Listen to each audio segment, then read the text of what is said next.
Bir qavatli bo'lsa ham, ikki qavatli hovlidan ham chiroyli qurilgan dang'illama hovlimizni bugun sizlarga video obzorini qilib beramiz. Uyimiz Uch Qahramon postdan 2 kilometr kirganda Parvoz mahallasida joylashgan. Orientirimiz Xurramlik arkasi bo'tdi. Uyimiz 503 sotiq 5 ta xonadan iborat. Hozir men sizlarga kiraverishimizdan boshlab uyimizni planirovkasini ko'rsatib o'taman. Bu yerda kiraverish darvozaxonamizda joylashgan. Hovlimizning ichigacha bemalol ikkita katta mashina sig'adi. Darvozaxonamizni ko'rib turganingizdek yopiq holatda.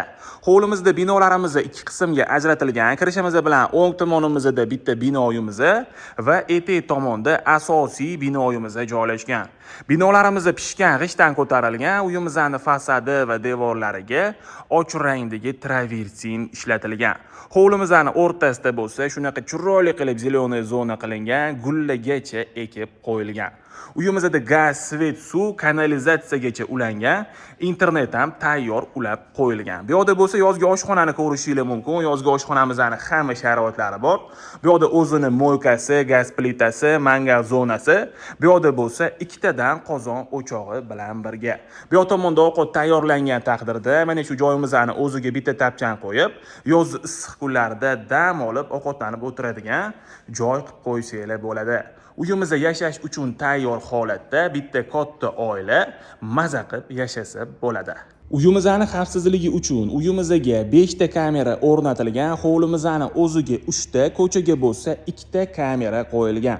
Asosiy binoyimizda bo'lsa, mana shu chap devorga yopishtirib qurilgan, orqa devordan, o'ng devordan 3-4 metr qochirib keyin qurilgan. Videomiz davomida sizlarga orqa hovlimizni va mana shu asosiy binoyimizni orqa eshigini ham ko'rsatib o'taman. Hozir endi sizlarga asosiy binoyimizga kirib, xonalarini ko'rsatib, keyin uyimizga kirishimiz bilan o'ng tomondagi binoyimizni ham xonalarini ko'rsatib o'taman. Binoyimizga kirishimiz bilan keng koridorni ko'rishingiz mumkin. Hamma xonalarimizni ko'rib turganingizdek razdelning, faqat koridor orqali kiriladi. Koridorimizning o'zida bo'lsa, shunaqa oynani ko'rishingiz mumkin. Katta xonani effektini berishi uchun qilingan. Kirishimiz bilan o'ng tomonimizga bemalol stroyniy mebel yasattirib olsangiz bo'ladi. Kirishimiz bilan chap tomonimizda bo'lsa, katta zalimiz joylashgan. Uyimizda chiroyli qilib ta'mirlangan, devorlarimizga sifatli mo'yshi aboylar yopishtirilgan. Bu xonamizning oynasi shundoq hovliga qaragan. Zalimizda bo'lsa, shunaqa venesiyankani ham ko'rishingiz mumkin. Bu hech qanaqa plastmassa yoki boshqa material emas, haqiqiy venesiyanka qilingan.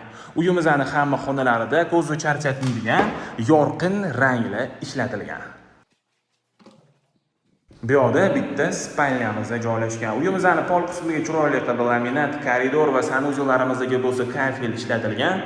Bino uyimizni isitish uchun iliq pol bilan birgalikda shunaqa sifatli chiroyli radiatorlarni ham ko'rishingiz mumkin. Hamma xonalarimizga shunaqa ochiq rangdagi sifatli eshiklar va sifatli romlar ham tayyor o'rnatilgan.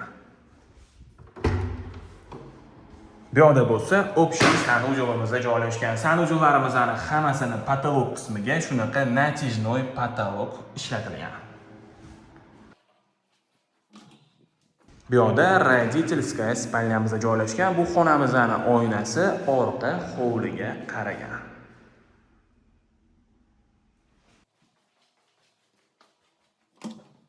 Bu yerda ham родительская spalnyamizda joylashgan. Aynan mana shu xonamiz orqali orqa hovliga chiqsa bo'ladi. Bu xonamizning o'zini alohida sanuzeli bor.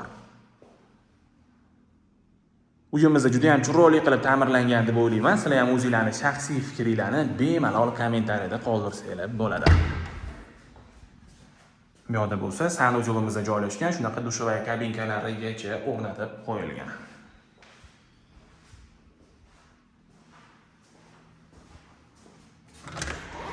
Bu yerda orqa hovlimizda joylashgan. Hozir aytib o'tganimdek, asosiy binoyimizda chap devorga yopishtirilib, orqa tomondagi devordan, o'ng tomondagi devordan 3-4 metr qochirib keyin qurilgan. Havo aylanib turishi va xonalarga yorug'lik kirishi uchun qilingan. Aynan mana shu joyimizni divanniy zona qilib ham foydalansanglar bo'ladi. Oynalarimizning podokонник qismiga haqiqiy tosh ishlatilgan, ko'rib turganingizdek. Bu yerda ham sanuzelimizni ko'rishingiz mumkin. Uyimizning yuragi bo'lgan kotellik sistemamiz ham aynan mana shu joyi o'zida joylashgan. Bu yerda iliq polli regulyatorlarini ko'rishingiz mumkin.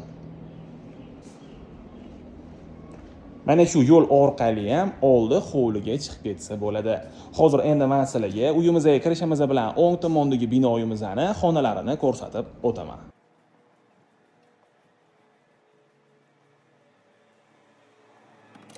Bu binoyimizga kirishimiz bilan oshxonamizda joylashgan. Mana shu oshxonamizning o'zida bemalol ovqat tayyorlab va mana shu burchagini o'zida oila davrasida televizor ko'rib, ovqatlanib o'tiradigan joy qilingan.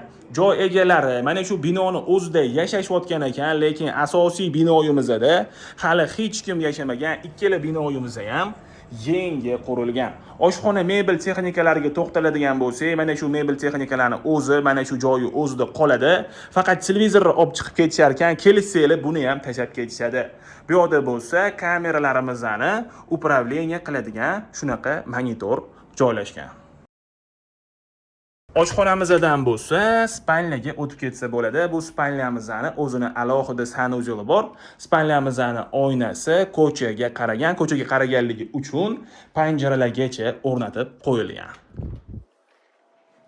Bu yerda sanuzelimiz joylashgan. Juda ham fayzli xonadon. Hozir endi men sizlarga ko'chaga chiqib, mahallamizni ham ko'rsatib o'taman. Mahallamizni ko'rib turganingizdek, juda ham fayzli va juda ham tinch mahalla. Uyimiz shunaqa bagati mahallada joylashgan. Uyimizning yonida bo'lsa, chastni bog'chani ham ko'rishingiz mumkin. Uyimizning tashqarisiga bemalol bitta mashina qo'ysanglar bo'ladi. Uyimizning tashqarisiga shunaqa chiroyli qilib zeleniy zona qilingan, archalar ekilgan. Masjidga ham yaqin joyda joylashgan. 5 mahal azon ovozi shundoq eshitilib turadi. Uyimizga qiziqadiganlar bo'lsa, bemalol murojaat qilsanglar bo'ladi. Uyimizga yoqqan bo'lsa, like bosinglar. Shunaqa fayzli yangi xonadon qidirgan do'stinglarga bu videomizni yuborib qo'yinglar.